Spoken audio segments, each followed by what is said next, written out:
పోలవరం పనులు మళ్ళీ శ్రీకారం చుట్టాం. పోలవరాన్ని గోదావరిలో ముంచేసే పరిస్థితికి వచ్చారు.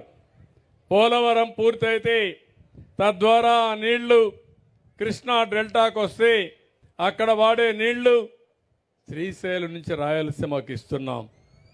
కానీ రేపు రాబోయే రోజుల్లో ఏదైతే పోలవరం పూర్తి చేసి ఆ నీళ్లు పెన్నాకు కానీ అనుసంధానం చేయగలిగితే రాయలసీమలో కరువు అనే మాట లేకుండా ఉంటుంది. ఈ సంవత్సరం వర్షాలు ఎక్కువ పడ్డాయి. వర్షాలు పడ్డాయి కానీ మనం ఆ నీళ్లన్నీ ఉపయోగించుకోలేకపోయాం.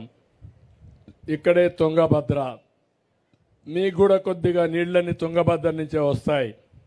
కానీ ఆ తుంగభద్ర ఒక గేట్ కొట్టుకొని పోయింది. కొట్టుకొని పోతే అక్కడ ముఖ్యమంత్రి అక్కడే ప్రభుత్వం మేము చేయలేమంటే